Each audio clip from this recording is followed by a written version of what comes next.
बिस्मिल्लाहिर्रहमानिर्रहीम। अस्सलामुअलैकुम। हाथों और पैरों का रंग साफ करने के लिए आलू के रस में ये चीजें मिलाकर लगाएं। चंद दिन में हाथ पाँव का रंग साफ हो जाएगा। हाथों और पैरों का रंग गोरा करने के लिए क्रीमों और सीरम का इस्तेमाल करने से बेहतर है कि आलू की ब्लीचिंग खुसूसियात को इस्तेमाल किया जाए और इसके जरिए बगैर किसी साइड इफेक्ट के रंग को गोरा किया जाए। तो चले आज हम आलू से रंग गोरा करने का आसान तरीका बताते हैं, जिसको 15 मिनट जिल्द पर लगाएं और सूखने पर पानी से धो लें। ये करे आपकी रंगत गोरी और चमकदार भी, और साथ ही हाथों और पैरों पर मौजूद निशानात भी दूर हो जाएंगे। तरीका: एक आलू काटकर इसका रस निकाल लें, फिर इसमें बेसन और हल्दी डालकर पेस्ट बनाकर हाथों और पैरों पर लगाएं और मसाज करती रहें। सूख जाए तो जिल्द को ठंडे पानी से धो लें। आलू के रस में कच्चा दूध, खाने का सोडा और थोड़ा सा नमक डालकर पेस्ट बनाएं और जिल्द पर लगा लें। ये आलू से रंग गोरा करने का बेहतरीन मुफीद तरीका है, मगर इसका रोजाना इस्तेमाल ही बेहतरीन नताइज दे सकता है।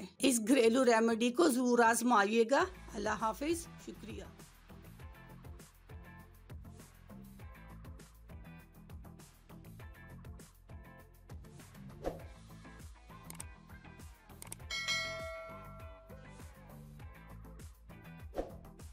अगर आपको हमारी वीडियो अच्छी लग रही है तो हमारी वीडियोस को लाइक करें और अपने सब दोस्तों से शेयर करें, और साथ हमारे चैनल ऑनलाइन रेमेडीज़ को सब्सक्राइब करना ना भूलिएगा।